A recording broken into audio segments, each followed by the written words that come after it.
you try to live your life against your group's interests, you're not going to have a very happy or effective life. This system, with its gaps and obstructions, allowed the founders of groups advocating extreme violence during the 1970s and 1980s. And the neologist says people with higher spatial and mathematical IQs are more useful on average than people with higher verbal IQs. You have absolutely no evidence for that, right? You have all sorts of beliefs completely lacking in evidence. In fact, all the evidence points in the opposite direction, right? Having a higher verbal IQ will do more for your income and will do more for your success in life and your social status than having a high spatial and mathematical IQ. I don't get to define what motivates you. Good challenge. And so either my conception, I didn't know you, right? I don't know you from Adam. Either my conception of what's driving you is accurate or it's not. If it's not accurate, it won't matter, right? If you said, Luke, you're an idiot, that would not matter to me because I know it's not true. If you said, Luke, you're illiterate, that would not matter to me because I know it's not true. If someone says something to me, uses a slur against me that's not true, it doesn't matter to me. It's only when I get a criticism that I think is at least partially true that I may be knocked back. So if I said something that is touching on a painful truth, then you'll feel it, all right? When we're called by our proper name, we recognize it. On the other hand, if everything I said is completely delusional and has absolutely no application to you, then it won't bother you. If you are bothered by anything I've said, it's because it has some resonance in truth. It reflects a painful part of reality that you would prefer to ignore. On the other hand, what I'm saying bears absolutely no resemblance to the reality of your life, then it won't bother you in the least. Because I'm just speaking something that has absolutely no application to you. We are not bothered by people making criticisms that have no validity of us. We're not bothered by criticisms that have no basis in reality. 1980s to act without consequences. And today, it has built a protective cocoon around their ideological descendants. You know, that's a good way to live, like build a protective cocoon, because the world is frequently cruel and harsh.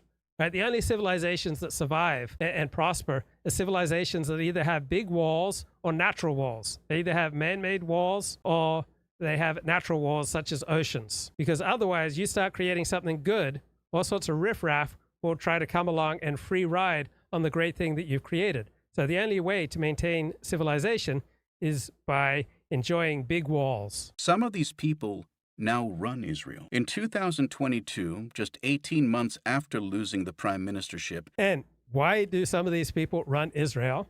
Because they are aligned with what the majority of Israelis want. Oh my God, this is democracy in action. Right? Israel gets the leaders it deserves. Israel gets the leaders they voted for. And I don't think this is a particularly competent Israeli government. Right? This Bibi Netanyahu government that was in power on October 7th was perhaps the most incompetent Israeli government ever.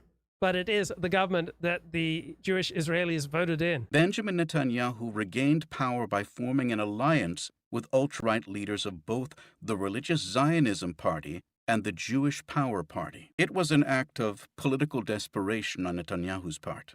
And it ushered into power some truly radical figures. People like Smotrich and Itamar Ben-Gvir. Yeah, it brought to power a lot of ill-educated, unbalanced people, just like the alternative for Germany, the AfD, all right, it's having a lot of problems. Oh my God, why would the alternative for Germany, the right-wing party in Germany, have a lot of problems? Because marginalized groups attract marginalized people. Marginalized people tend to be antisocial, ineffective, and they tend to rapidly fall out with each other. They tend to be, vulnerable, much more vulnerable to life. And so the alternative for Germany has just completely fallen apart because its leaders have been taking bribes, because so many of its leading figures are criminally inclined and incompetent. Right? You don't want to hang out with marginalized people. Right? Life among marginalized people is a horror show. You want to do everything you can to build a protective cocoon between you and marginalized people. Who had spent decades pledging to wrest the West Bank and Gaza from Arab hands. Just 2 months earlier, according to news reports at the time, Netanyahu refused to share a stage with Ben-Gvir, who had been convicted multiple times for supporting terrorist organizations and, in front of television cameras in 1995, vaguely threatened the life of Rabin, who was murdered weeks later by an Israeli student named Yigal Amir. Now Ben-Gvir was Israel's national security minister, and Smotrich was Israel's finance minister, charged additionally with overseeing much of the Israeli government's activities in the West Bank. Right. So the main problem with the alt-right in America was that about a third of its members were criminals, right? Another third of its members, like to dress up and play like Nazis, and another third of its members were into various sexual perversities. Right? When you attract trash, they trash your movement. And this is the problem that Germany's right-wing party is enduring. It was a rising star of the far right. Now it's a scandal magnet. Just months ago, the AfD was on a roll.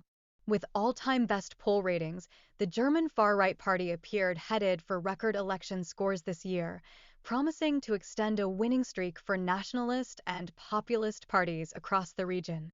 Now, an avalanche of scandals is clouding the party's national and European ambitions. After years of thriving on controversy, the AfD is seeing voters pull away and risks being relegated to a purely regional force concentrated in Germany's former communist East. Speaking in her sixth-floor office overlooking Berlin's monumental Reichstag building, Alice Weidel, the AfD's co-chairwoman, acknowledged the difficulties.